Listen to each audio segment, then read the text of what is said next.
Well, I'll give you a little song and dance on Ormus material.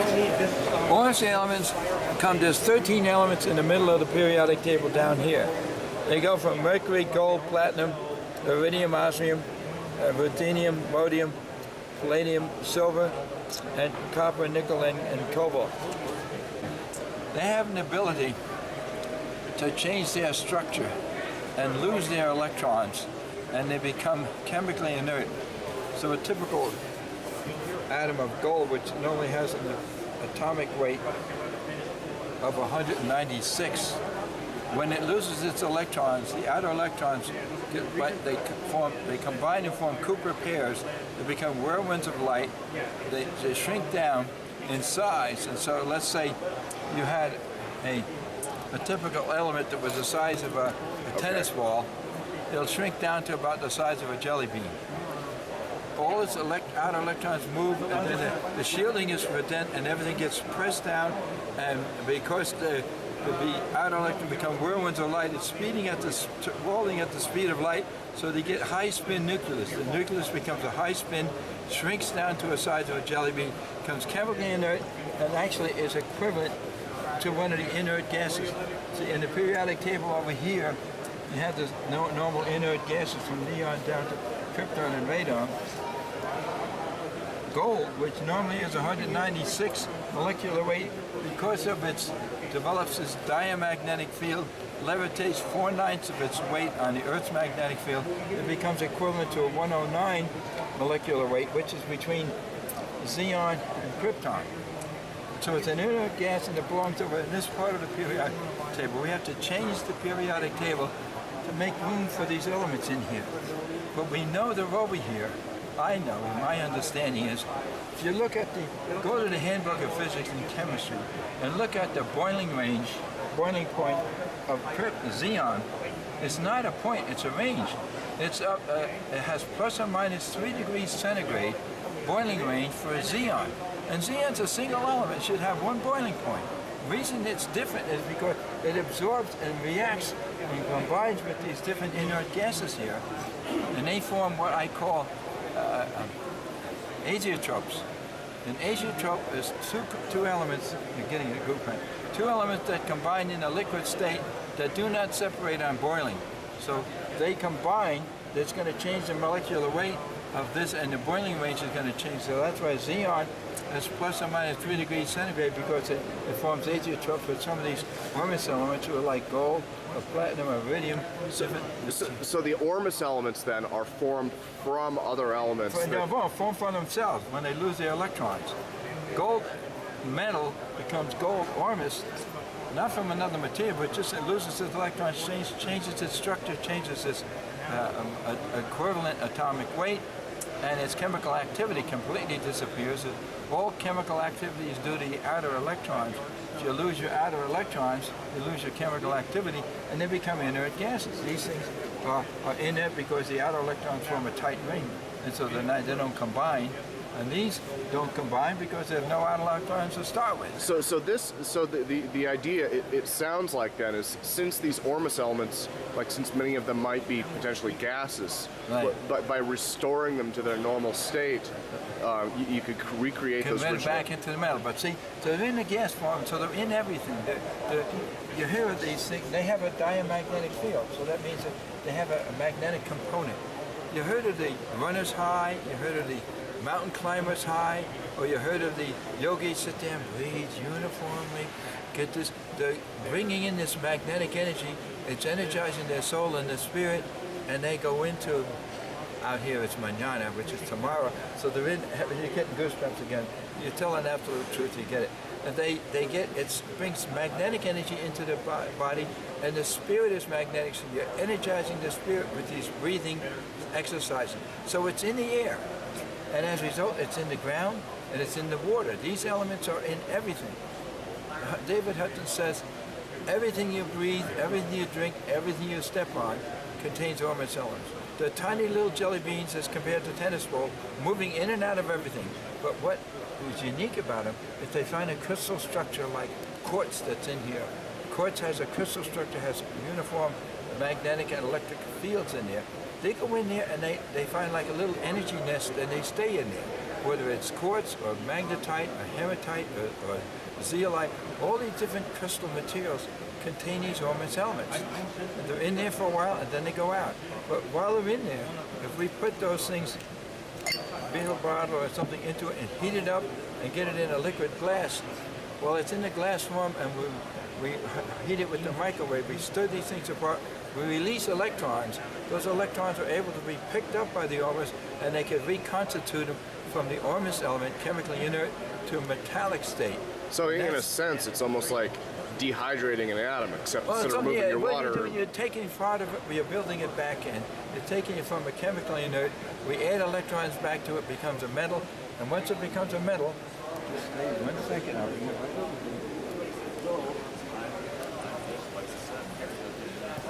They become metal, and we're able to extract them with a normal assay process. These are particles of gold we got out of beer bottles. It represents about 1 part in 75 of the beer bottle is gold and silver. And here is rhodium and iridium coming out of black sand. This is out of a container glass. And this is gold that grew in the air on chunks of magnetite that had Ormus elements behind it. So we're capturing these precious elements by different techniques, and it's in everything. And so my idea with the microwave is that we could do something to bring energy to these systems, release electrons, and get this. And one of my reports talk about for the black sand, we could show that we could get spheres of rhodium and iridium out of black sand, because they're in there with black sand is so chemically inert. If you try to dissolve it in hot glass, which is standard assay procedure, like we have here, it's so inert that you have to grind it extremely fine and only use a very small amount, and then you can dissolve it and break it up. And what we do is add additional electrons. We throw in graphite and carbon, and the graphite is a crystal structure. All crystals have free electrons on the edges. Graphite is all flakes and layers.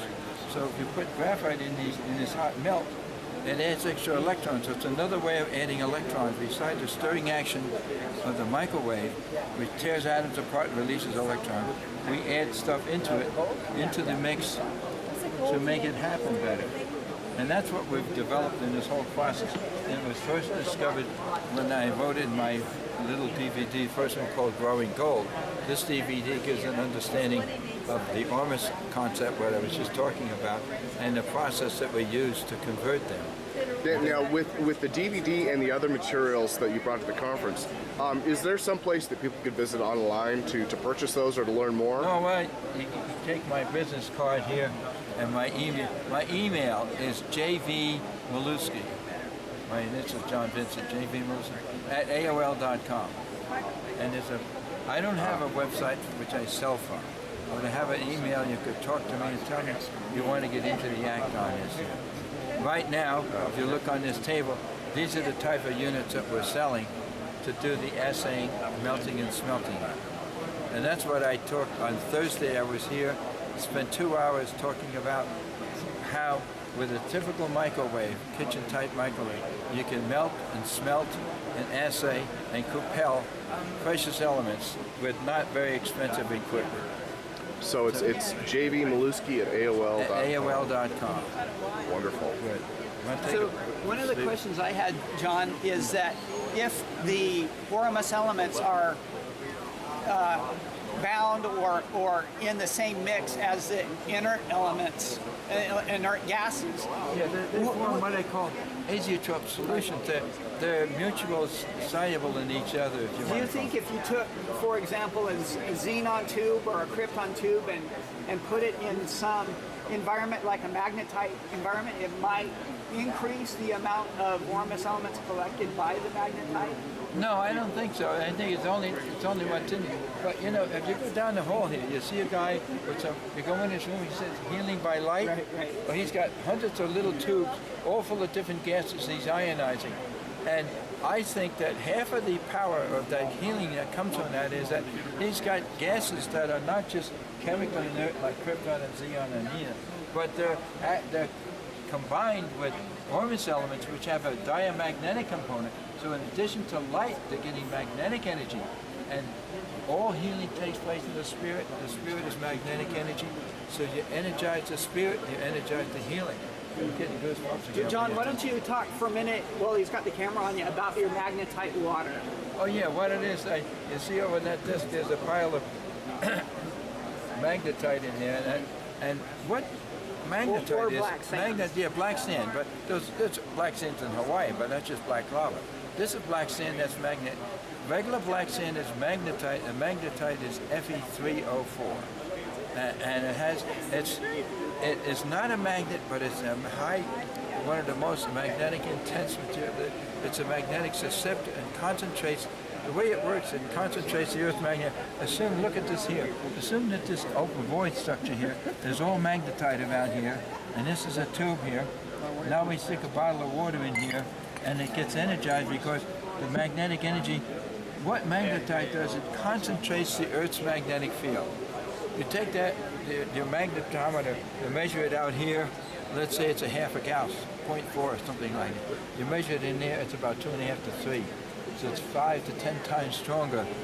So the magnetic energy of the Earth gets concentrated when you're surrounded with magnetite, because magnetite just, as a collector, it collects it, and since it's in a cylinder, you get a vortex effect.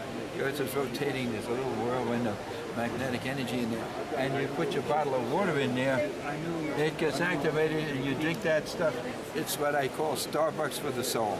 Because the spirit is magnetic, you're drinking and adding magnetic energy to the spirit. That's your bottle. And John, you do this about 5 different bottles, 4 days. You have 6 bottles, minimum of 6 bottles, and you leave them in there for 3 days. So every day you can take 2 bottles of 3-day water and drink that stuff. And if you look at this picture here of me, I was losing my hair in 06. Now look, I got a lot more, but I hadn't lost any more. And I was getting bald on the top. And so I'm 83 years old, so I'm in pretty good shape. Yeah, you're in good shape. I'm not an Olympic champion. Speak well and everything. Maybe in night but I'm doing okay.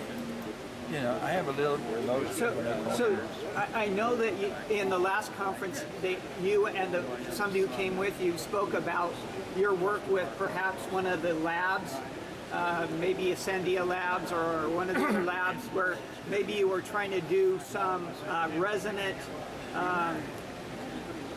frequencies that would align with the elements. People are suggesting is, gold has a nuclear frequency of 1.725 hertz. Megahertz, 1 million points. Yeah. And they say, gee, a microwave is 2.5 gigahertz. Maybe can you modulate that frequency with a carrier wave? Use that as a carrier wave to carry in the frequency of gold, or platinum, or rhodium, or vanadium. Well, if we get a good crystal oscillator that's on those things, anyone with a radio that knows how to modulate radio waves, or any kind of waves could do that, I think would make my microwave more effective, more efficient. And so that's something we got to get somebody to spend money to build me a microwave that will do that. There are a number of people that, in my search on the internet, who have looked at resonating frequencies on gold and being able to take ore samples and then put them in at this resonant frequency and then vaporize the gold and then collect it. Yeah, some people, there's different ways. People not only work with microwaves, like people with plasmas and also lasers. When you get it high enough and produce free electrons, then the conversion takes place.